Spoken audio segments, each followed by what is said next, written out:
Hello,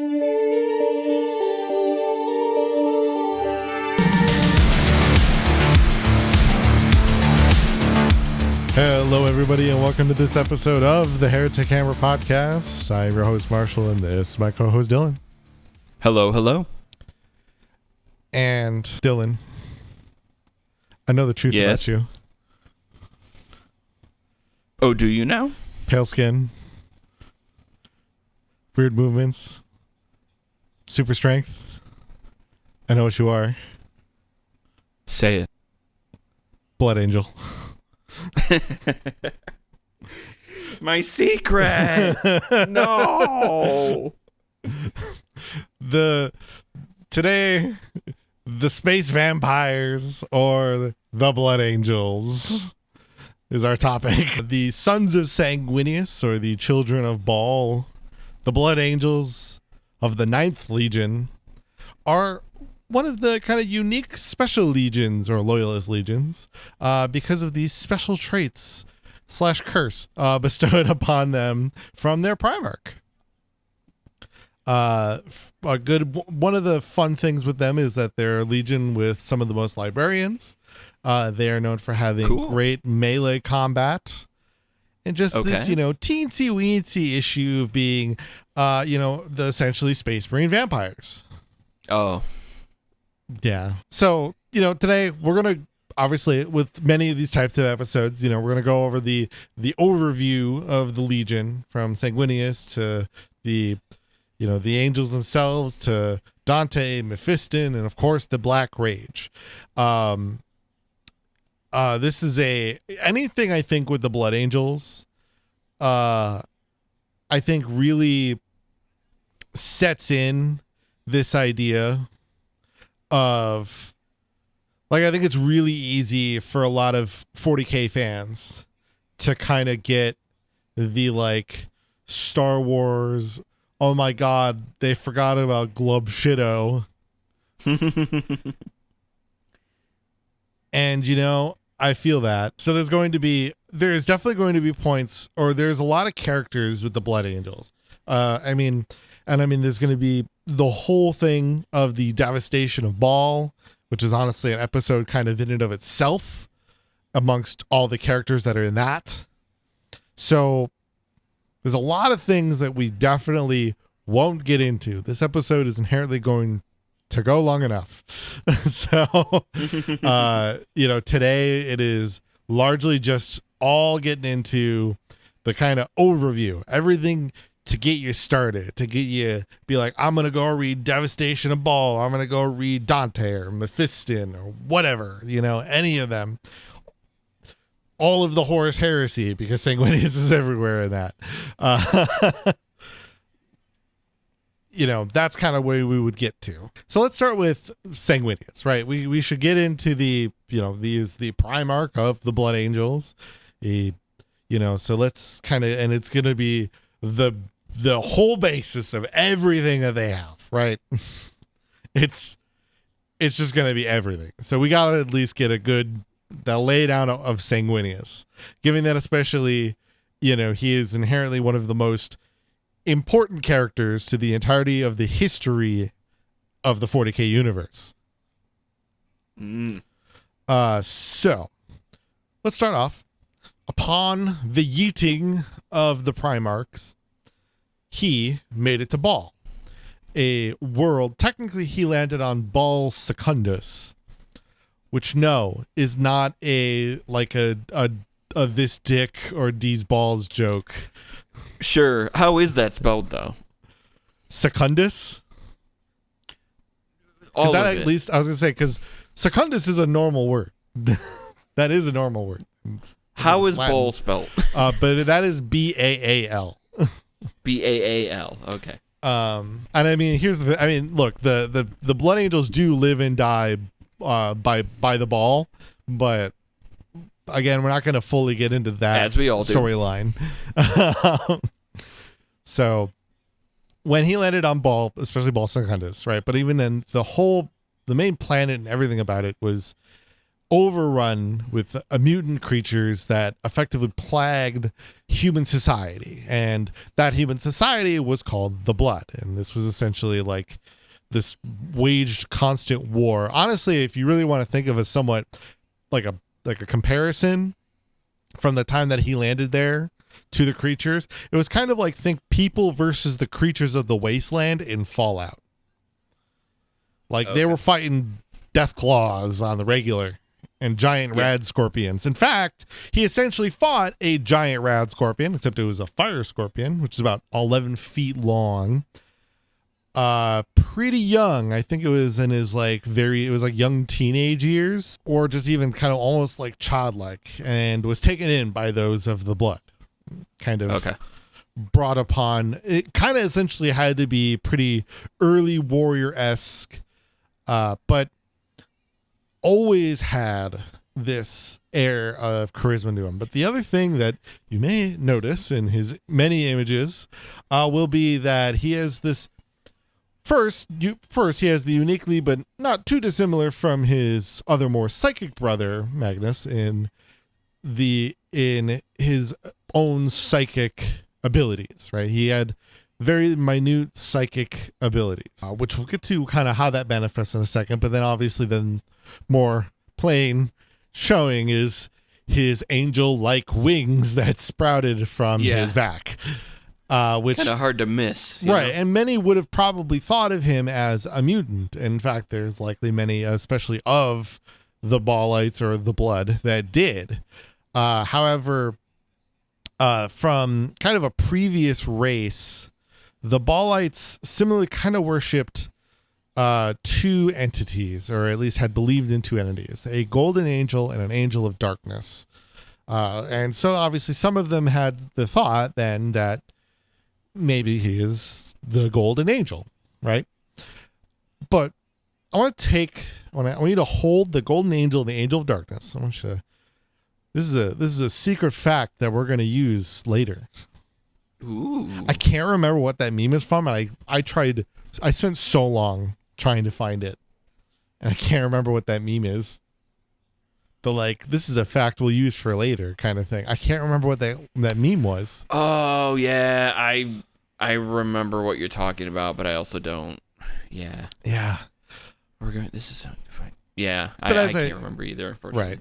Yeah. But as I mentioned, he also is a psyker. Just not to the extent of Magnus. His primarily manifests, though in somewhat other means, somewhat more in his kind of fighting, is a gift of foresight.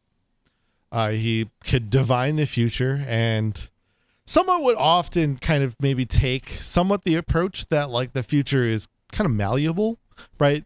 You could look at your future and see it as changeable, but that doesn't mean he didn't always accept it either, right? Or he didn't always choose to change it, and that he didn't accept it, because there is one, in fact, that he did accept in some regard, which is that at some point he does, in fact, see his own death. He sees that he will die. I'm pretty sure he sees himself dying to Horus, but it's in that he believes what he sees is that he dies to save the Emperor, which is technically correct, but it wasn't in the way he wanted. Okay. Which we'll kind of talk about that in a minute, but when we actually get to that segment of his history. But I want to talk, we got to gas up Sanguinius a bit more here, right? So as he met his brothers, it did not take long for him to become one of the most respected of all of them, who,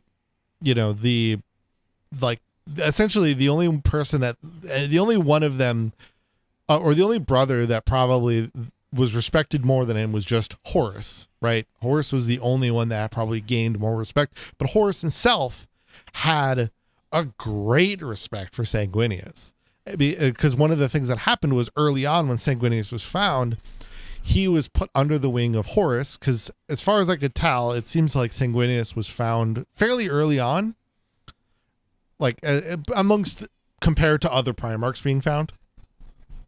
Okay. And honestly, Sanguinius, though, like, because you could be like, why wasn't he War Master? I could honestly see the case that Sanguinius, I probably wouldn't have necessarily wanted to be War Master. It's a pretty brutal and thankless job, and kind of, like I said, you have, like, and I mean brutal in the sense that you kind of have to be brutal to do what the Emperor kind of wanted you to do as War Master, which is partly why Horus failed. It's because it was kind of too much, I think, for even the Primarchs to handle.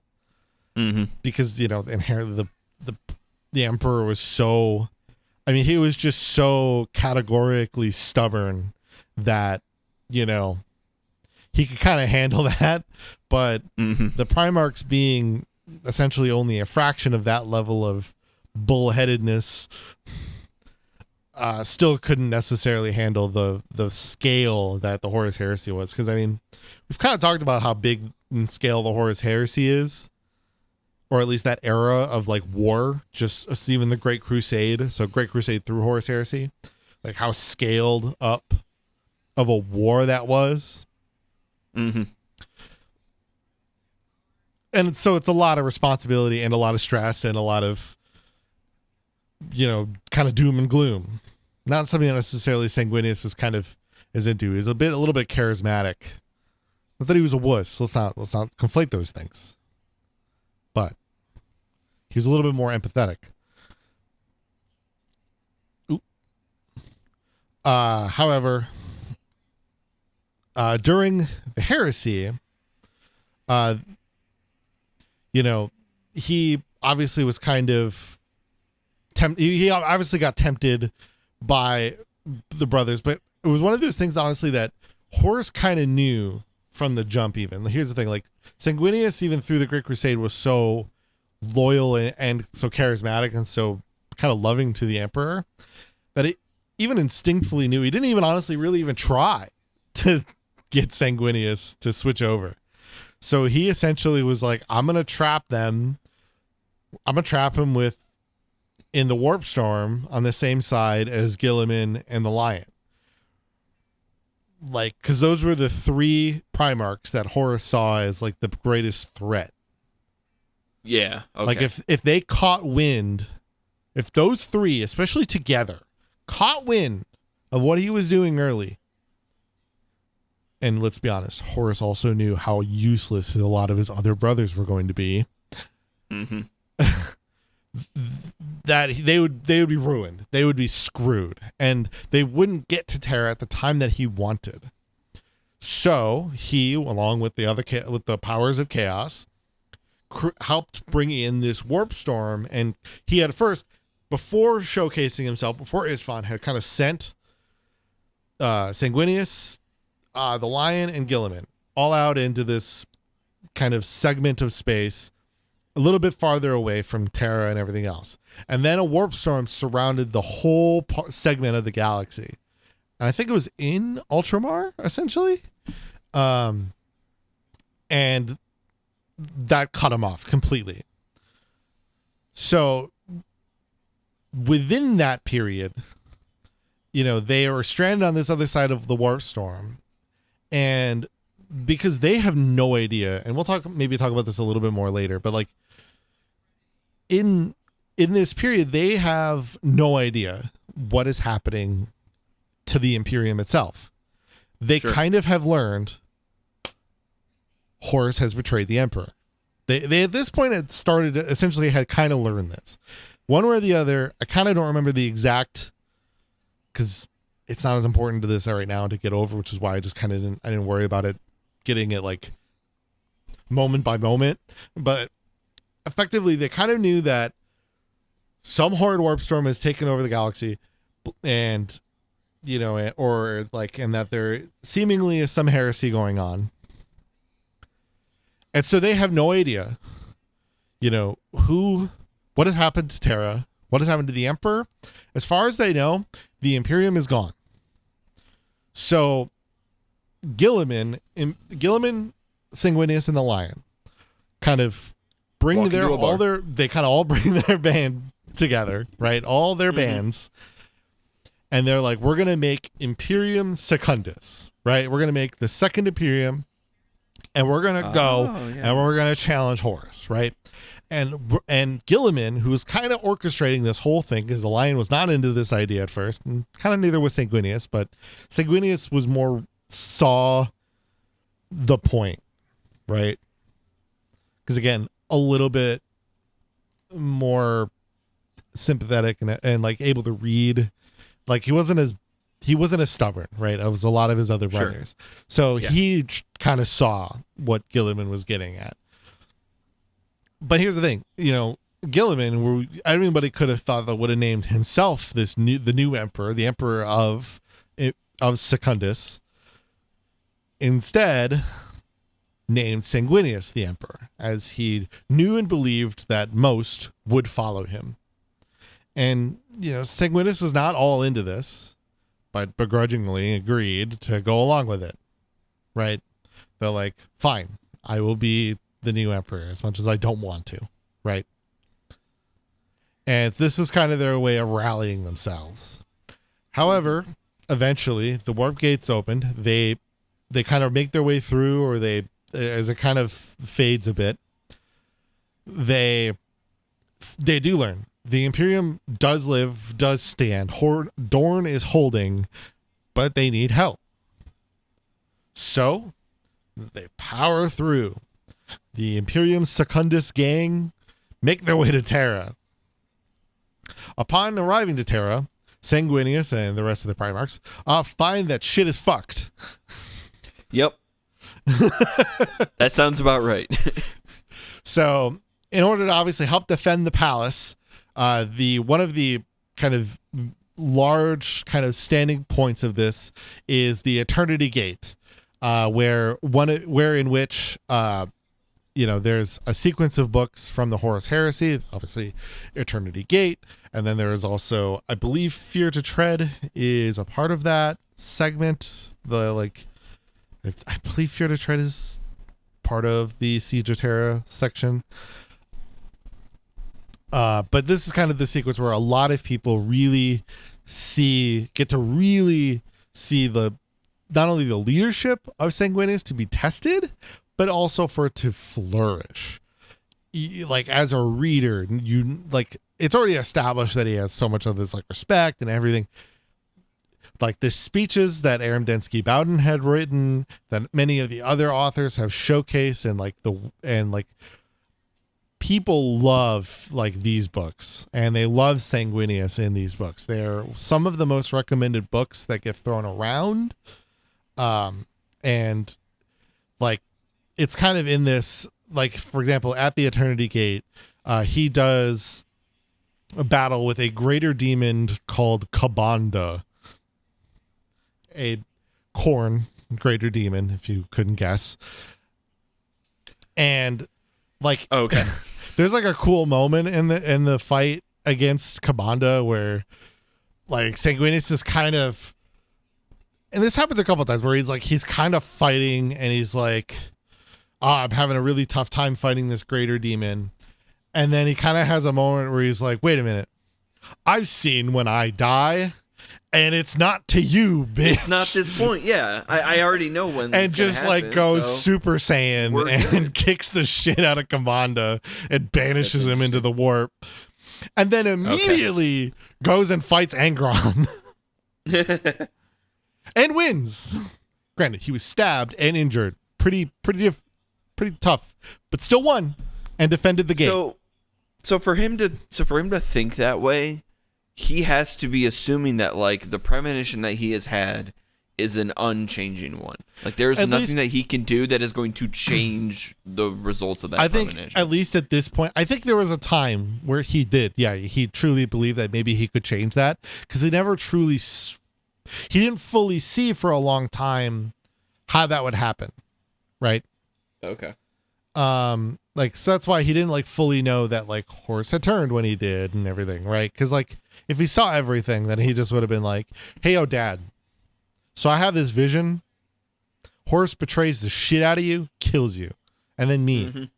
What are we gonna do about that? Maybe he wouldn't have, but I feel like if he had seen everything, that at least it would have come up, kind of. Yeah, totally. So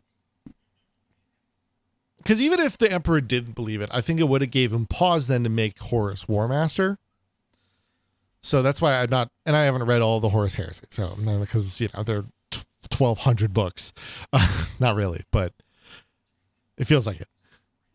Mm-hmm. So he's injured and he's recovering, but the emperor is like, he gets Malkador on the throne and is like, hey, I'm gonna go fight Horus. And immediately he is just like, no, let me go fight Horus. And he kind of like, the emperor's like, no, you're going to die. And he's, Sanguinius saw that the emperor would die. He kind of had the extra vision. Like if he just went to Horus, he would die. He would lose. And so he felt that by taking part in this fight, he would help alter and avoid this fate. While it would kill him, it would save the emperor, right? And thus came the fatal duel in which Horus and Sanguinius fought very well. Like, Sanguinius was not a slouch. Like there kind of is the memes, right? That, Horus bodies Sanguinius, Horus kicks the shit out of Sanguinius, blah, blah, blah. Sanguinius keeps himself up, right? Like he is no slouch in this matter, right? It needs to be noted. Sanguinius absolutely kept his own. Unfortunately, though, his vision did come true and he does die to Horus. And while in a way he does weaken Horus enough to help him save the emperor does not fully die as a result of this and is instead interred on the golden throne. There are many who probably argue that maybe it would have been better that the emperor did in fact just die because he was a perpetual. And the argument is that as a perpetual, he would have come back to life. It would have created some temporary problems, but at the time, they might have been able to be solved because Malkador was able to hold the golden throne for at least just like a minute, And granted though, I don't know how long it would take for him to come back to life, right? That's a question. And I don't think Malkador could really hold it that much longer. So unfortunately, we are now in the existence where not only is the emperor dead, but so is Sanguinius.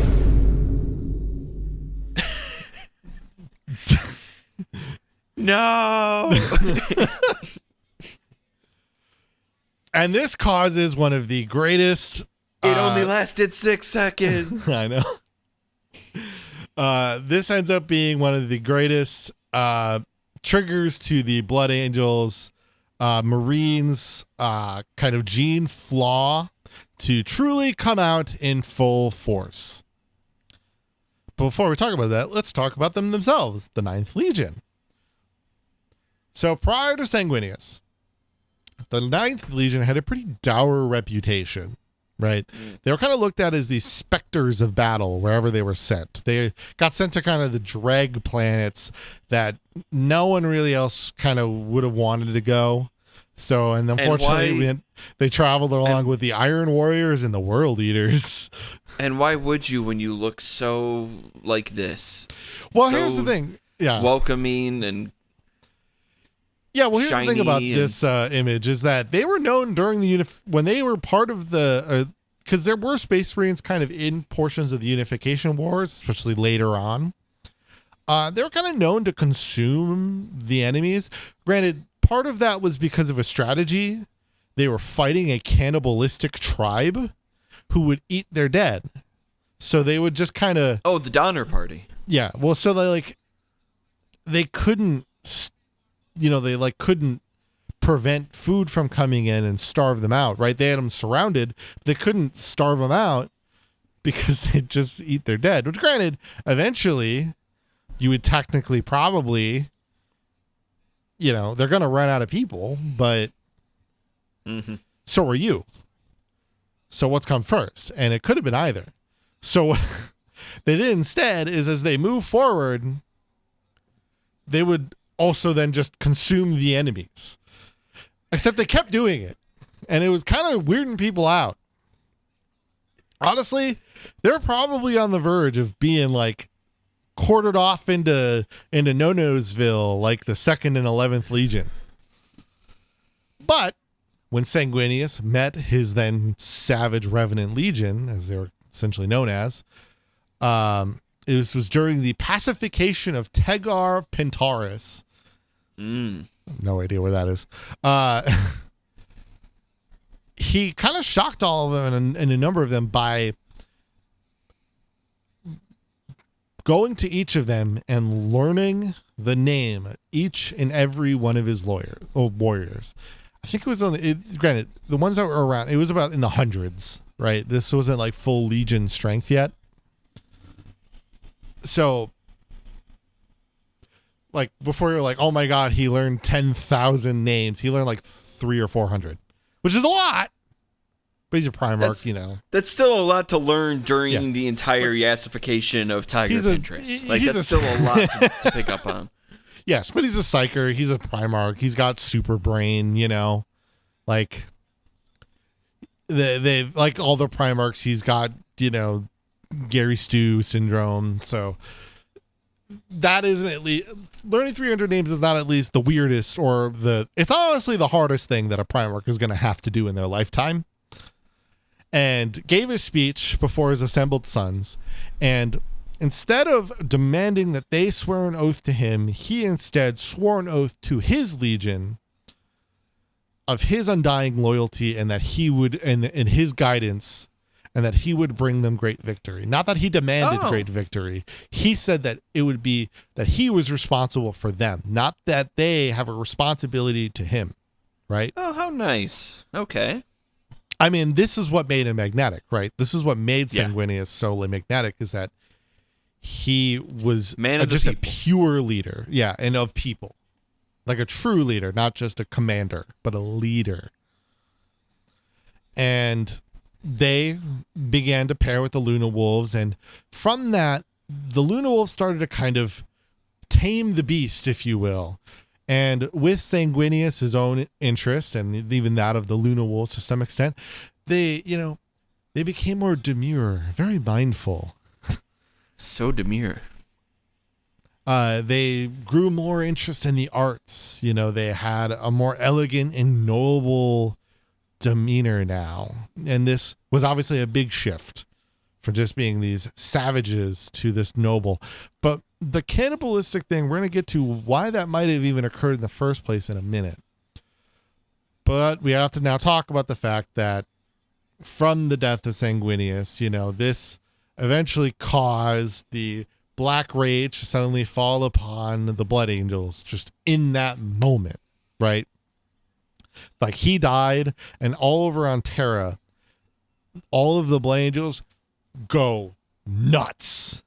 They just lose their minds. They're bombarded by these horrific visions of their Gene Father's murder, and they rampage across the battlefield, butchering both loyalist and traitor alike.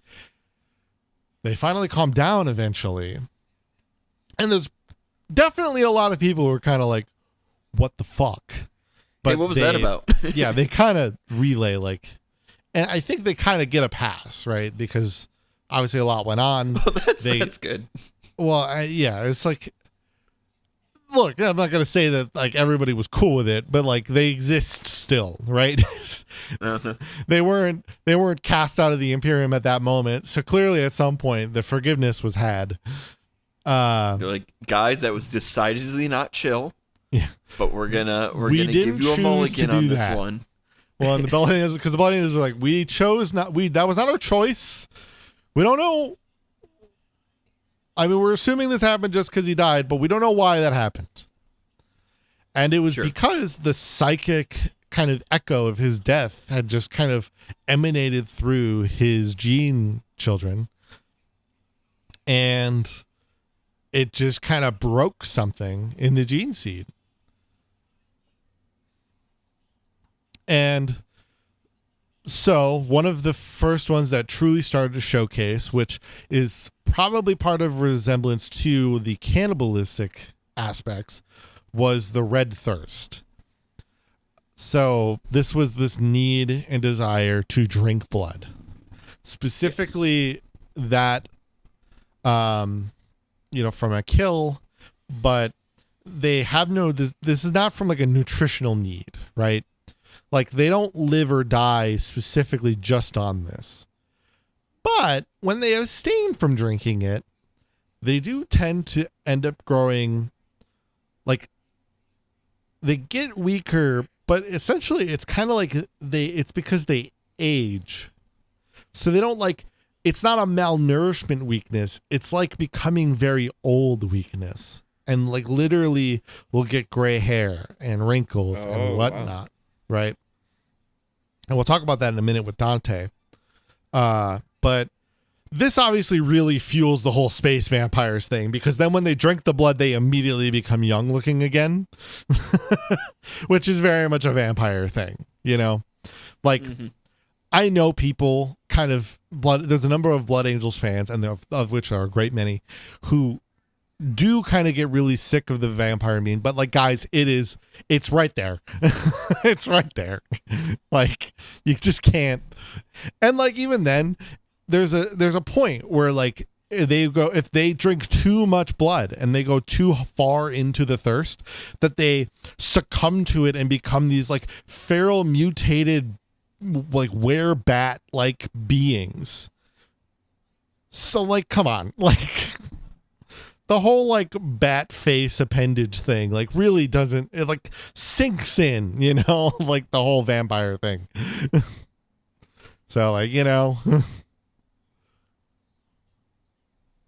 however, the Blood Angels do regularly in a somewhat, at least as to satiate the red thirst, they drink a bottled blood, which is usually donated willingly by their serfs, and then they mix this blood with wine called Karash. Ooh. And this helps satiate the red thirst, but because it is diluted by this wine, it doesn't make it so strong where they succumb to it too heavy. Because it's like you're trying to hit this middle ground. Trying not to have too little, but trying not to have too much. Mm-hmm. Granted, some do just choose, I'm not going to do it, and I will grow old and die. One of which kind of was Dante. But that didn't necessarily, because it didn't literally age him. He still lived for a very long time. Well, yeah, he had an inferno to get to. Kind of. So what is important to note, though, is that this is not directly tied to the Black Rage at all. In a way, they're like parallel curses. They're these parallel lines, both bad, both go down. Because it's not enough. It's not enough to have a curse. You need to have a entirely separate second curse. Yes. But the red thirst likely it was probably first showcased by this whole cannibalism thing, right? And it probably just got worse with the death of Sanguinius, and then obviously it's just years went by. Like this could have maybe happened with Sanguinius. There's actually supposedly some kind of early showcasing of Sanguinius potentially running into it, but because, right, like all the gene seed did not incur, like Sanguinius's post, transformation, like, it includes his pre-ball DNA, right? So not his mutated form, when he would have just been a normal human. But so like, it can't be just because of the mutations that happen in Baal. It's something in his gene seed, which is kind of what gives them sometimes a little bit of a pass, is somewhat this logic has kind of allowed for them to kind of get, because now it's kind of like an open secret, all the flaws. They used to hide it way more, Like some Inquisitors have disappeared prior to Baal and the Greater Indominus Crusade and stuff. Some Inquisitors may have disappeared at some point, trying to figure out this secret. So, but it's kind of been allowed to just kind of be this kind of open secret thing, just partly because it's like, hey, it's part of Sanguinius's bloodline. Yeah. And we're not going to thwart Sanguinius. So the other then flaw thus being the Black Rage itself. So unfortunately, all Blood Angels and their successors will one day suffer the Black Rage. This is a doomed curse that will come to anybody who dons the red armor. It is inevitable. Yes. Not even just the red armor. armor. So the curse is on the armor itself then? No. I was going to say, technically not just the red armor. There are successors that don't wear red. Okay. But anybody who has the gene seed of Sanguinius.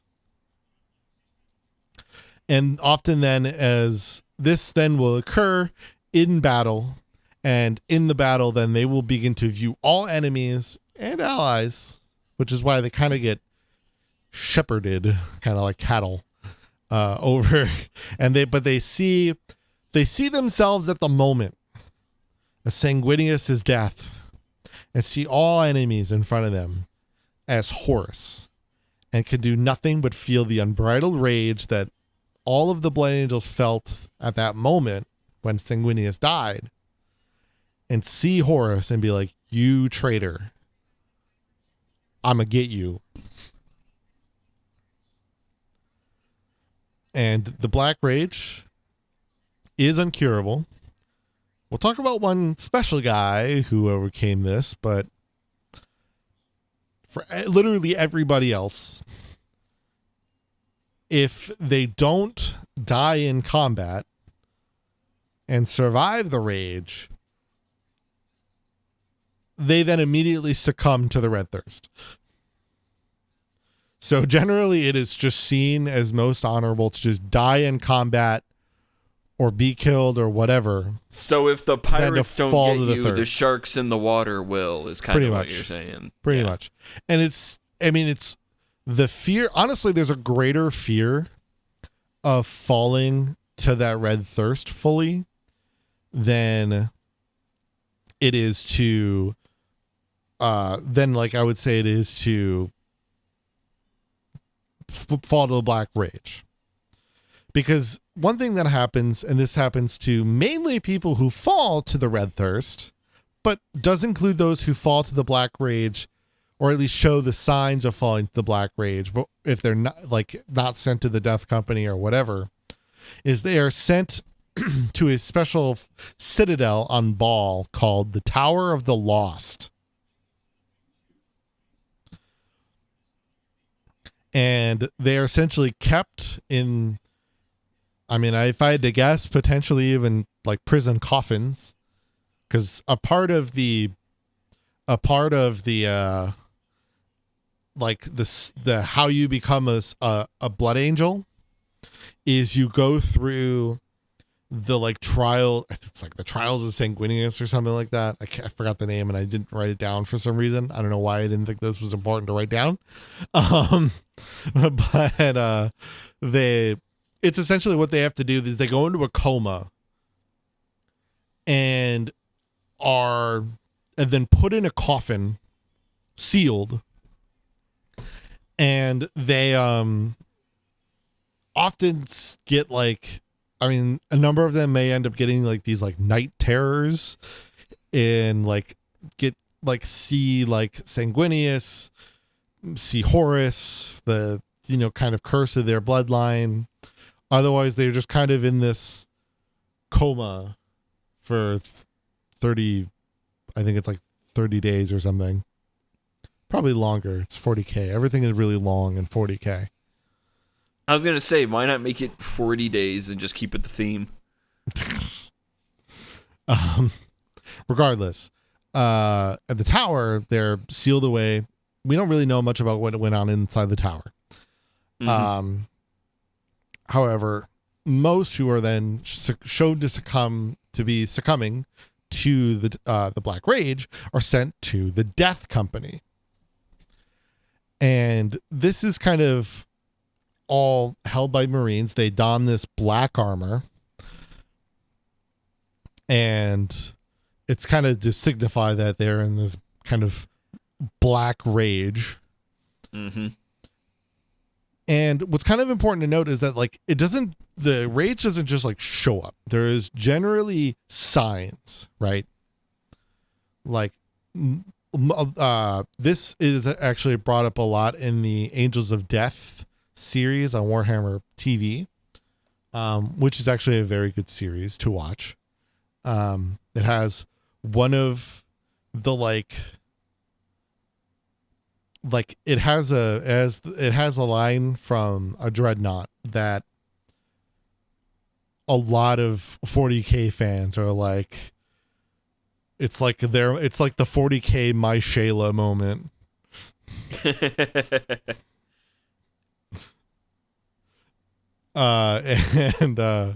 So like it's very well regarded, and in it, there is a, one of the members of the Angels of Death team are succumbing to the Black Rage, right? They've seen the signs. Honestly, they began to see the signs before they had to even go to the Death Watch.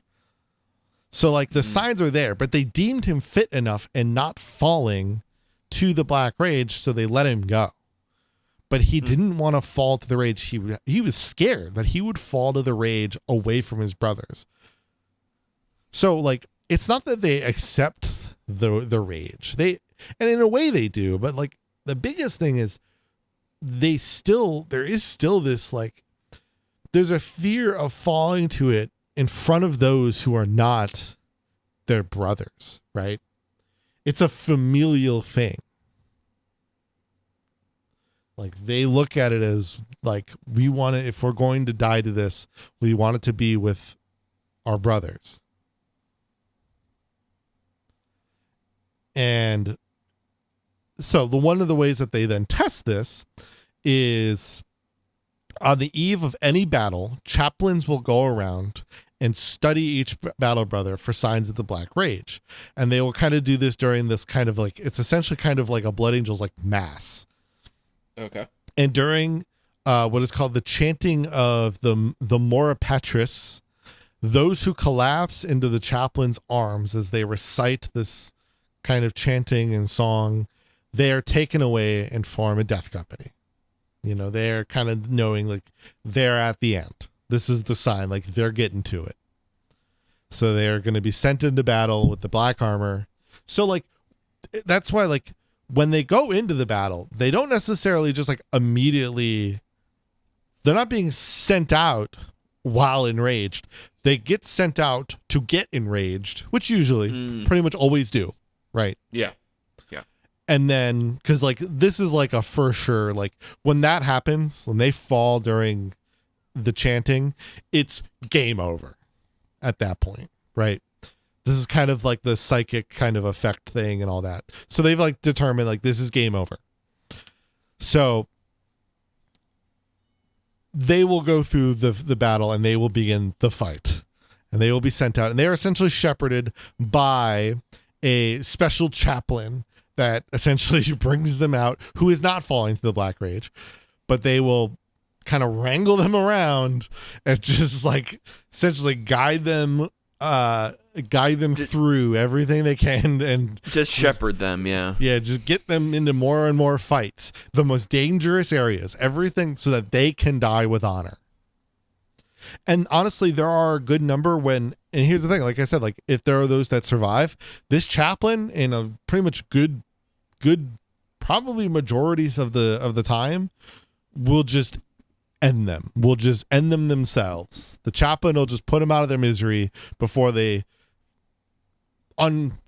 unrage and morb into the and just fall to the red thirst, Yeah. So often these chaplains will kind of lead them to the end.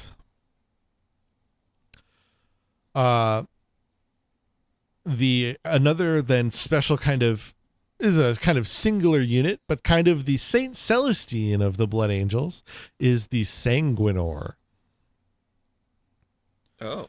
So much like Celestine, this golden winged angel. So essentially, as I would call it, as I jokingly call Celestine, the demon of the Emperor, who's now like some would call the Order God, appears at the chapter's darkest moments.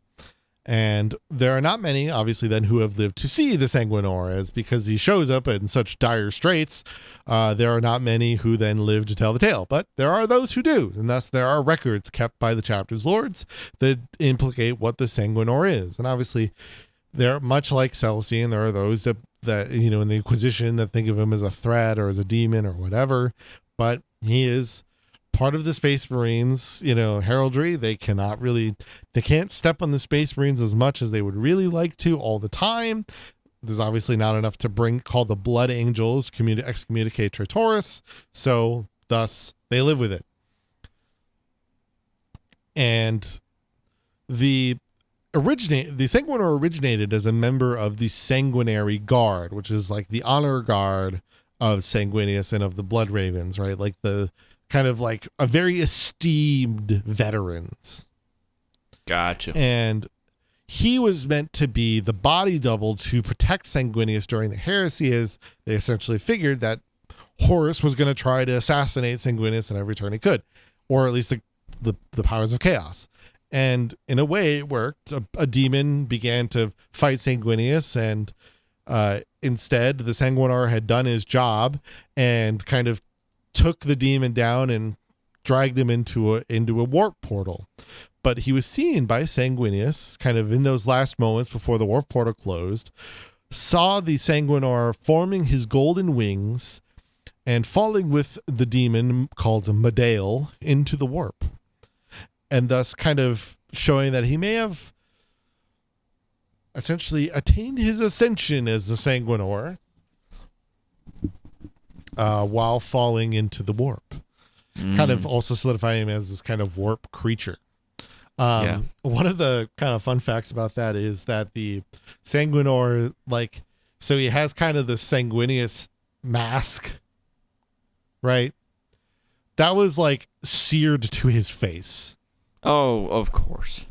Like when they put it on him, it was like you will never take this off. And granted, he's not really technically alive anymore anyway. So, it worked. For Sanguinius, Yeah.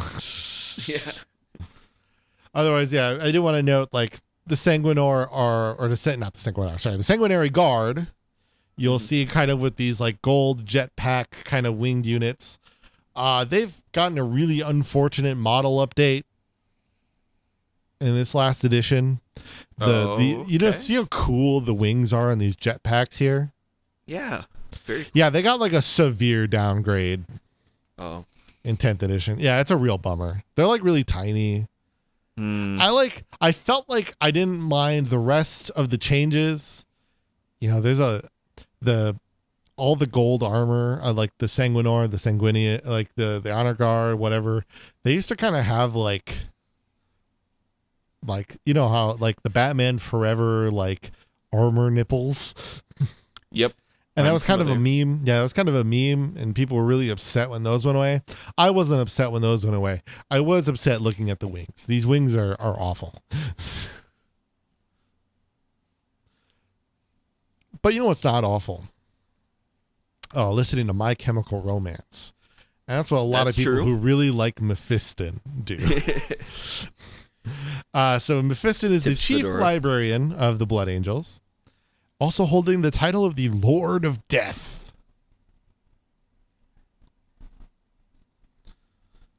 He is essentially also has the dubious honor, I guess, of being the only blood angel. I almost said blood raven. Wrong one. Blood angel to overcome the Black Rage. Oh. Yeah, he just said nah. And then he also overcame the Red Thirst, right? So right? Technically, yes. Yeah. I mean, well, technically in a way, yes. I don't know. Okay. It's not really said if he does drink any blood still or not. Like if he has to do anything. It's not, I don't know how stated it is. I didn't really see it, but like it could be in his books and that he doesn't. But it's essentially implied kind of that, yeah, he doesn't. But he was originally known as librarian brother Calistarius. This is not a picture of him. This is just a blood angels librarian. But this is how they looked. And he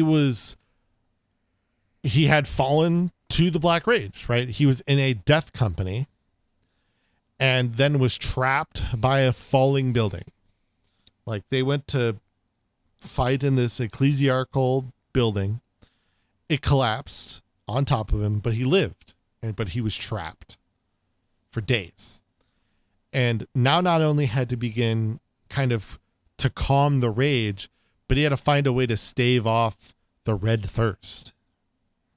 Because he kind of was like, I got to do something, you know? So he's just like, you know, he just decided he's going to lock the fuck in. And thus resisted the thirst. Being the first and only Marine to only do so. So he has resisted succumbing to the Red Thirst and thus also defeating the Black Rage. And then he returned to his chapter as Mephiston when he essentially, because he kind of got like, when he kind of did this, he essentially ended up getting kind of infused with seemingly some type of, or reportedly some type of warp entity. And it gave him like, it let him essentially go into like a Super Saiyan mode. And he busted out of the rubble, bashed in a bunch of orcs, and then went back home. And it was like, I'm Mephiston now. And thus he was Mephiston. And so was Shelby. However, when he had crossed the Rubicon and went from Firstborn to Primaris Marine, an apparent avatar of Sanguinius kind of appeared to him in a dream when he's kind of unconscious. And essentially denoted to him that he was doomed to become the Black Angel. But if he accepted the Black Angel into his body, it could act as a prison and weaken the Black Rage within the whole chapter for a time. This would, however, come at the cost of his soul and him essentially becoming a pariah. Oh, what, that old thing? Oh, it's fine. But he accepted, you know, so he's still the chief librarian, so not a pariah in the sense of being a blank, but in the more traditional sense of the word. Like a damned soulless person. Yeah. But he now remains still and is loyal and has this kind of weird muscle bloody armor thing going on here. There's a number of Blood Angels like characters that have this armor, and I'm not hyper crazy about it. The whole like muscle tissue look. Yeah. It's not my favorite. I really like the gold. Or just the standard red. Or just the standard red. Like normal. Yeah. Speaking of gold armor, though, we got to talk about the chapter master, Dante. Featuring Dante from the Warhammer 40K series. Million stab. I know Adeptus Ridiculous literally just made this joke because it just did an episode on Dante. Look, I didn't know they were going to make that episode. They're going to release this episode this week. I had this planned for like 2 weeks. I'm sorry. Hey, it is anyway, what it is. Yeah. Anyway, regardless, Dante, he has a whole story. Honestly, we probably could do a whole episode on him. But He was born on Ball Secundus in, so it's M40, which I don't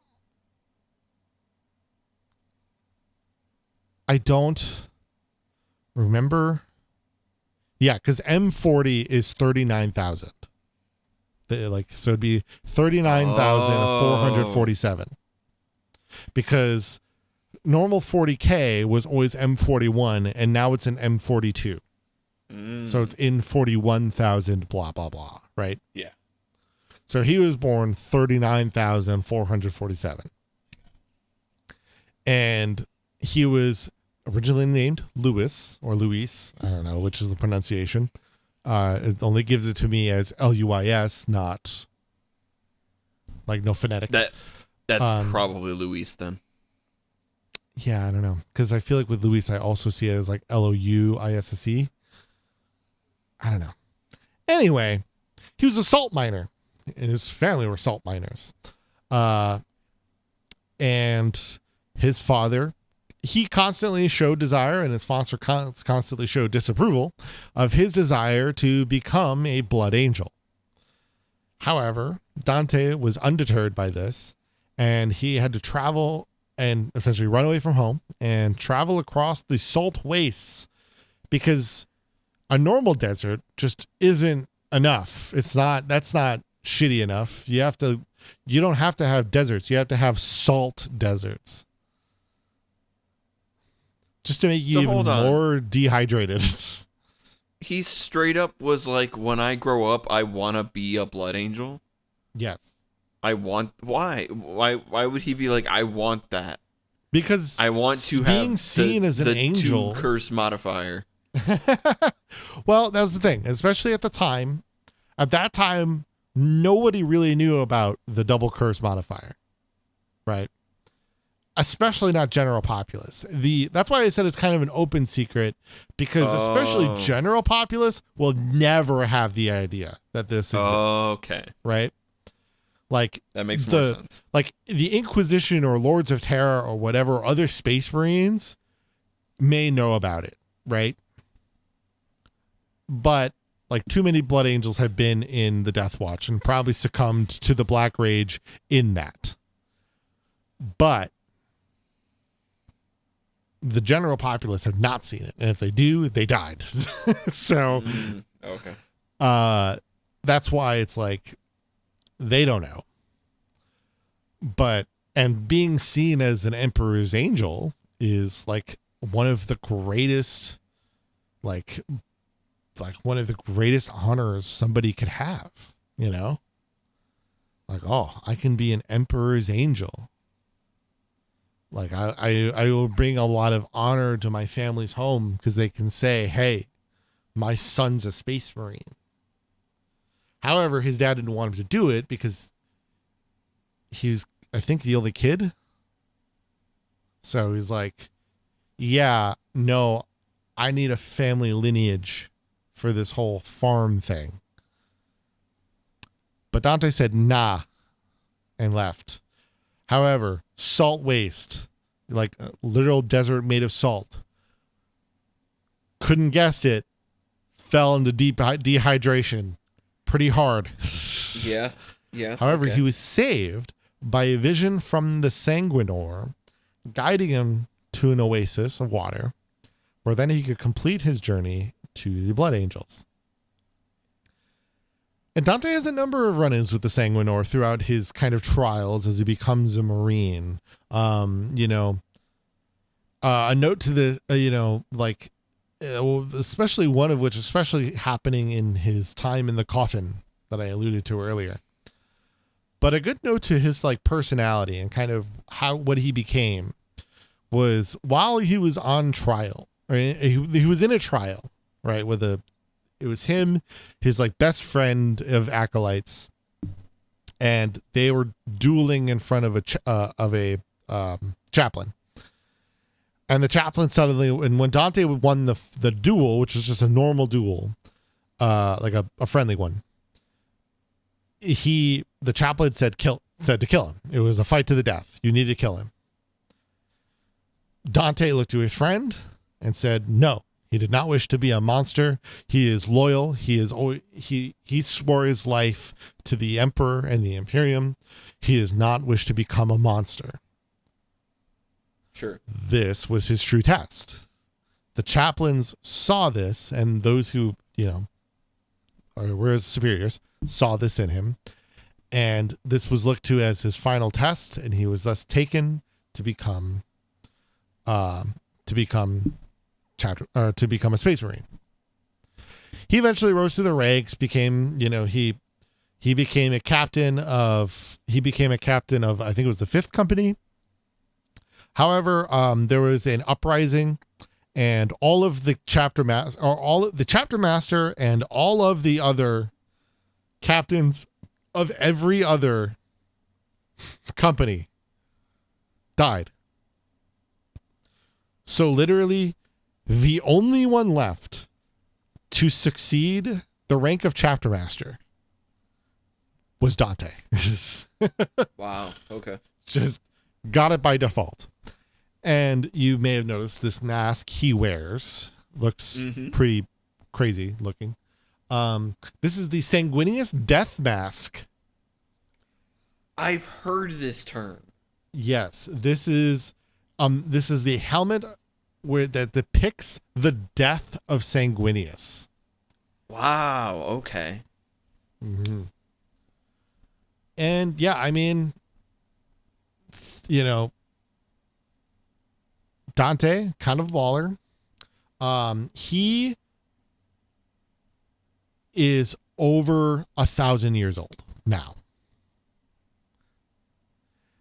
And he has the unfortunate reality. So there's kind of a meme that exists around him, right? Which is that Dante, it's not that Dante must die, it's that Dante wants to die. But Dante can't die because he's just too damn good at his job. And part of this is because, he kind of looks at himself as being too old. And one of the things that he did is that he abstained from drinking any blood for a very, very long time. And it was in the devastation of Baal. So when High Fleet Leviathan attacks the homeworld of Baal, he reveals his face because he never would take it off in front of people. And he reveals his face, and he shows his aged face. Puts it on, goes to fight, seemingly dies and kind of part of the last stand. However, he sees the ghost of Sanguinius, who is he sees Sanguinius and he's like, "Oh, finally, Dad, I can die, I can come be with you. I've fulfilled my purpose." And Sanguinius goes, "No. You have to go back. Your duty is not done, my son." And he goes, "No! Let me die." And he's kind of upset for a while, but there's a reason for this. He does get found by Guilliman, who comes to aid Baal and kind of scooch away the rest of the Tyranids. And Baal essentially saved asterisk. Saved quotation marks. And he becomes Primaris. And it's in this Primaris transition that it kind of starts to realize, and it kind of starts to showcase, and kind of one of my big theories is that he is essentially kind of a manifestation, not Sanguinius, but he is the manifestation. Well, in a way, I guess Sanguinius is the golden angel. But he is much like how Mephiston is now this pariah of the black angel, that he is that of the golden angel. So that these two kind of are the yin and yang, effectively, of the blood angels. So again, the meme is that Dante constantly wants to die, but essentially at this point, Dante has had kind of a refreshed sense of self.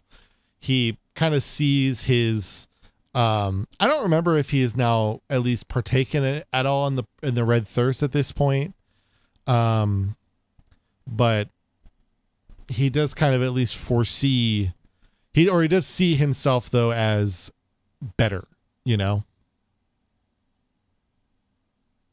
Yeah. Like not I want to die all the time. Which is an improvement. Yes. It's a good thing.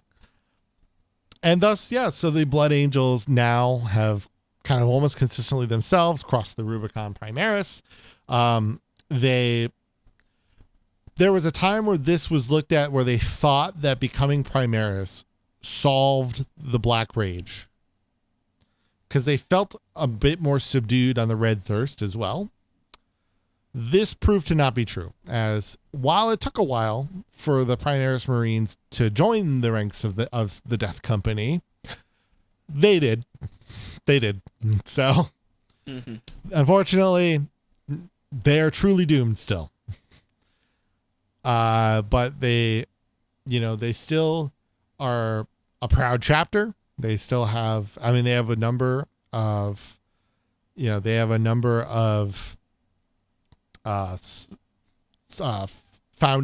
later founding chapters.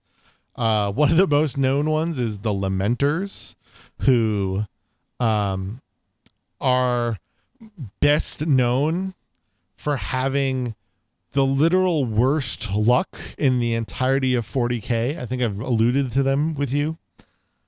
Yeah. They're part of the cursed founding, and just they can't catch a break. They'll do everything great, and then something horrible will happen to them, and they'll just go away, or they'll die in droves. Like, they're the equivalent of oh no, our tank capsized. Oh well, let's just push it over, our tank flipped over, got hit by a bump or whatever. Let's flip it back over, and they get out and they push it over, and it lands on its treads. Hooray! Somehow flies in the air, does a 360, and then lands on top of them. Obviously not to the literal extent, but it's shit like that. They have the worst luck, and it just seems like literally the universe has something against them. Otherwise, there are the Flesh Terrors, who essentially are Khorne Berserkers, but loyalist. And a number of other ones that have kind of done various things, or kind of various routes. But otherwise, as I kind of mentioned, there's the Sanguinary Guard. I already kind of talked about them. I think I meant to maybe talk about them here, but I already did, so we're here. And otherwise, yeah, that is mostly it about your the primer on the Blood Angels themselves. Quite loyal, however, quite unfortunately cursed. Yeah.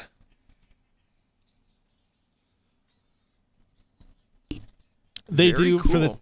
I was gonna say, for the tabletop, they do have technically their own codex. It's a codex supplement technically. Because they have their own special units in the Sanguinary Guard, the Death Company, and with units like the Sanguinor, right? Effectively, these are just these books exist when they want to have characters that only can be with other quote unquote Blood Angels, right? Which kind of is a separate conversation to something I have about Space Marines. But it is what it is. Regardless, a lot of people love to play with them because they're a very melee focused Space Marine army. Not the only one, but that's usually what their detachments and everything point to. So that's where a lot of people really like playing with them, because they can kind of play with them.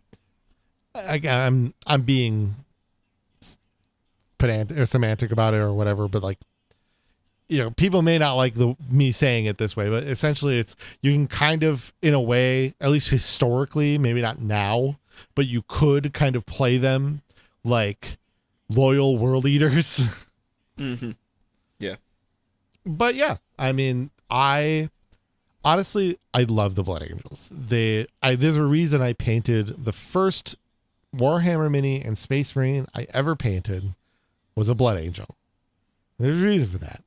I've always looked at them as an amazing chapter. They always are a chapter that I've fallen back to constantly as one that I love.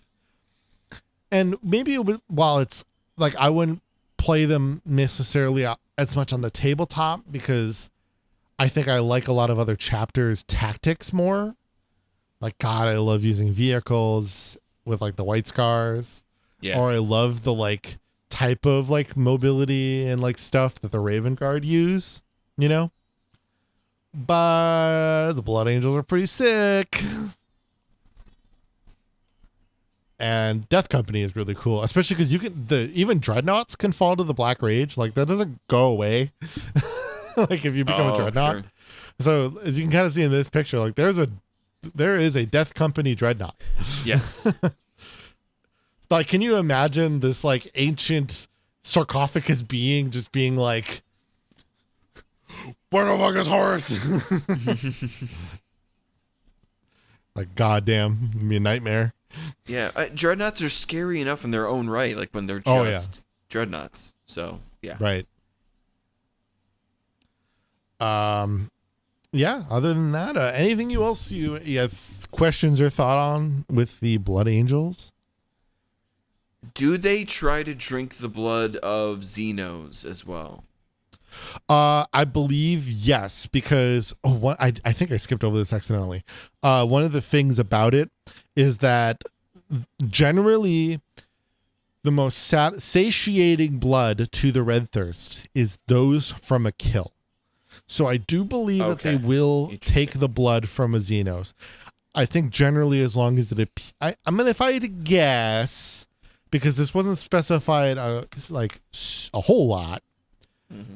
But if I had to guess, it's probably it's probably mainly in the Xenos, though, that are pretty human-like. Do I think they're drinking Tyranid blood? Probably not. That's kind of what I was thinking about. Probably not. But maybe Orc, Eldar, or Tau? Probably pretty likely. Votan? Absolutely. Other humans? You know it. You know it. For a minute. But obviously they don't prefer to do this. But sometimes, you just are like, you go to a prison world and you're like, hey, give us we're going to take 300 prisoners off of your hands. And, the Blood Angels say that to you. You, as a lord of this prison world, say, no problem. I ain't gonna ask shit. Absolutely take these dipshits off my hand. And sometimes they're just like, all right, let's do a hunting, boys. It's not as common, but it is a thing. Yeah. But like I said, most of the time they drink the wine mix with the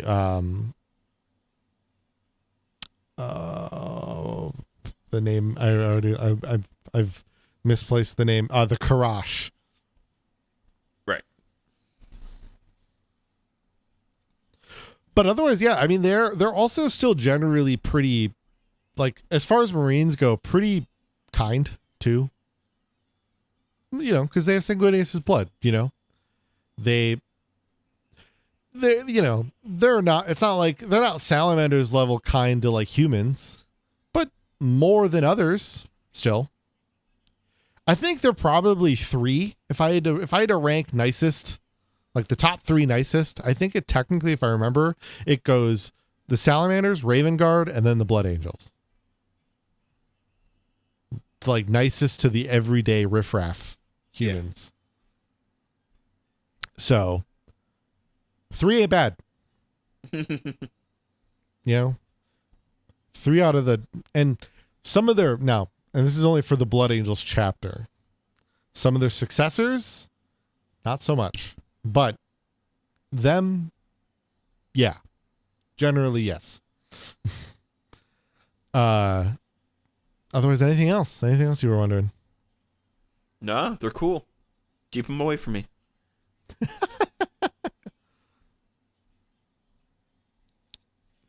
All right.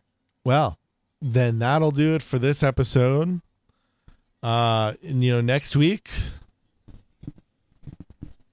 something.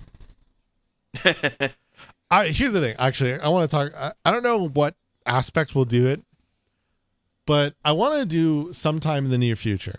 I need to find a way to do it, but I kind of want to do another similar way that I can create more Kill Team is awesome propaganda in the world. But I don't know how to do it in a way that isn't just literally, hey, I'm just going to do a bunch of Kill Team propaganda. I don't think that makes for a good episode. So I need to do it in a way that's fun. And I think that could be a thing where we're kind of like the one time where I did the 40K demo, and we could do a Kill Team one. Be a lot shorter, but I don't know. That's where we'll have to see. If we'll kind of go through it, and I'll think about it, but I don't think that'll be next week. I'm just noting this is something I'd like to do in the future. Sure. Because Kill Team is sick, and more people need to be into it. Other than that, we'll see you next time. Goodbye.